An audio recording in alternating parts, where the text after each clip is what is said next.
आप इस समय जो कुछ हैं, आप उससे बहुत आगे जा सकते हैं अगर आप, अब जो मैं कहूंगा, अगर आप वो करेंगे तो। मैंने अपने लाइफ में बहुत फास्टिंग की है,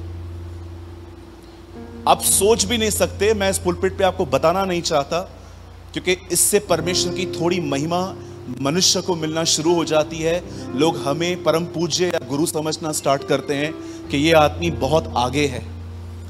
लेकिन मैं आपको बताना चाहता हूं, मैंने अपनी लाइफ में इतनी फास्टिंग की है कि आप कभी सोच भी नहीं सकते। 2016 में मैं 150 दिन फास्टिंग में था।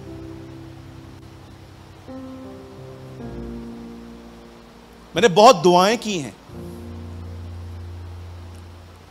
मैंने बहुत बाइबल रीड की है, लेकिन एक टाइम ऐसा आया, जितनी मैंने मेहनत की मुझे उसमें कुछ फल नहीं दिख रहा था मुझ में। और मैं ढूंढता था, प्रभु मैं दुआ करता हूं, मैं वचन पढ़ता हूं, मैं तेरे दासों के पैरों पे बैठ के उनसे सीखने की कोशिश करता हूं, प्रभु क्या प्रॉब्लम है मेरे लाइफ में, मैं बढ़ क्यों नहीं पा रहा। मेरे लिए बढ़ना सिर्फ परमेश्वर के वचनों को याद करना नहीं था, वो तो मैंने अपनी बुनियादी जिंदगी में ही कर लिया था। मेरे लिए बढ़ना था प्रभु यीशु मसीह के स्वभाव में बढ़ना। आप जानते हो, आप एक डिफरेंट पर्सनालिटी बन सकते हो अगर अब जो मैं आपको कहूंगा तो वो करेंगे तो। हो सकता है ये आपकी भी प्रॉब्लम होगी।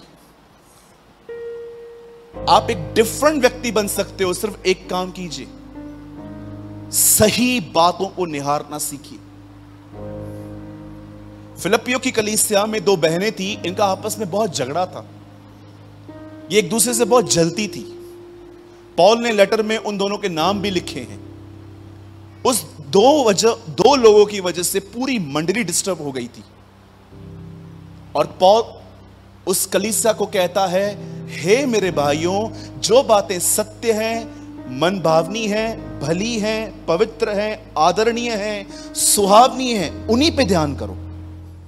क्योंकि वो कलीसिया एक ऐसी कलीसिया थी जो दुआ करती थी, वचन भी पढ़ती थी, प्रार्थना भी करती थी, सब कुछ करती थी, लेकिन उन्होंने ये सीखा नहीं था कि प्रार्थना और वचन करने के बाद कैसे अपने फोकस को मेंटेन करते हैं। आप में से यहां पर बहुत सारे लोग आज जो आए हैं, हो सकता है ये आपकी प्रॉब्लम है कि ब्रदर सेकंड्स में मैं पॉजिटिव हो जाता हूं, सेकंड्स में मैं नेगेटिव हो जाता हूं। आपको क्या लगता है ये प्रॉब्लम सिर्फ आपकी है? मेरी भी है।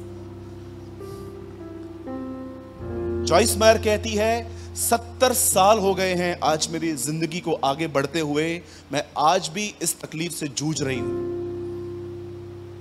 कभी आपने सोचा है बार बार क्यों हम बीमार पड़ते हैं? कभी आपने सोचा है कई बार आपके मूड क्यों स्विंग्स होते रहते हैं? क्योंकि हम में से बहुत सारे लोग इस बात को नहीं जानते कि हम एक डिफरेंट पर्सन बन सकते हैं अगर हम अपने ध्यान को सही जगहों पे लगाएं तो। हन्ना अपनी सौतन के साथ रहती थी। आप इमेजिन कर सकते हो सौतन के साथ रहना होता क्या है? एक ऐसी औरत जो उसके पति के जिस्मानी हक के साथ जुड़ी हुई थी, वो उसके साथ रहती थी। जरा आप सोचते हैं हन्ना के माइंड में कौन सी बैटलिंग्स चलती होंगी जब उसका पति एक रात यहां और एक रात वहां होता होगा। वो अपने बेड पे क्या क्या सोचती होगी। मैं आप में से हर एक को कहना चाहता हूं, हर एक को, इस दुनिया में सबसे पहले एक इंसान को कंट्रोल नहीं किया गया, उसके माइंड को कंट्रोल किया गया, हवा को। आज मैं आप में से हर एक से पूछना चाहता हूं, हो सकता है आपको पता है कि सब्त का दिन क्या है, हो सकता है आपको पता है कि दाखरस क्या है, हो सकता है you know the meaning of holy communion, आपको प्रभु भोज के बारे में सब पता है, पर कितने लोग एवरी डे अपने माइंड को ट्रेन करते हैं कि मुझे किन चीजों की ओर निहारना है और किन चीजों की ओर नहीं निहारना। मैंने देखा है जीवन में एक चीज फेस करना बड़ी कठिन है, और वो है अपने ही घर के अंदर एक ऐसे व्यक्ति के साथ रहना जिसका स्वभाव आपसे बहुत अलग है। It's very difficult. मैं जहां पर भी नौकरी करने के लिए गया, मुझे हर तरह से ऐसे लोग मिले।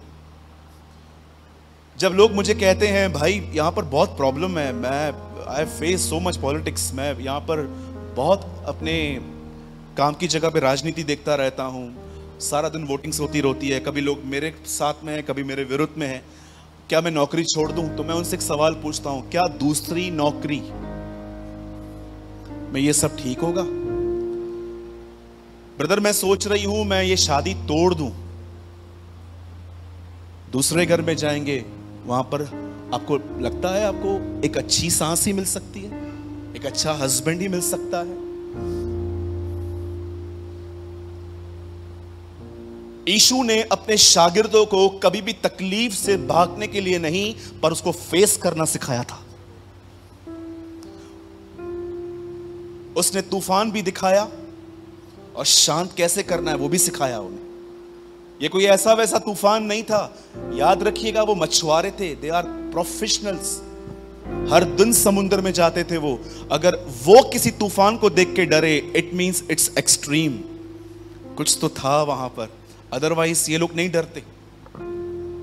मैं आज कुछ समय आपको सिखाना चाहता हूं कि आपका ध्यान किन चीजों पर केंद्रित होना चाहिए, और यीशु के नाम से कहता हूं अगर आप इस चीज में काम करेंगे, इस चीज में, हमें से बहुत सारे लोग जो हैं उन्होंने एक बुनियादी नींव डाल के कि यीशु मसीह मेरे पापों के लिए मारे गए, गाड़े गए, जी उठे बोल के सिर्फ चर्च अटेंड करते रहते हैं, पर वो ये बात जानते ही नहीं है कि पॉल कहता है कि मैं अपने उद्धार का कार्य पूरा करते हुए जा रहा हूं। आपके लिए कुछ काम है, इससे पहले कि आप इस पुलपिट पे आओ, आपको नीचे बैठ के कुछ काम करना है, और कोई बड़ा काम नहीं है वो है अपने माइंड को परमेश्वर के वचन के द्वारा इतना नया कर देना कि आपको हर जगह पे आप जो भी देखो आप परमेश्वर की नजर से देख पाओ।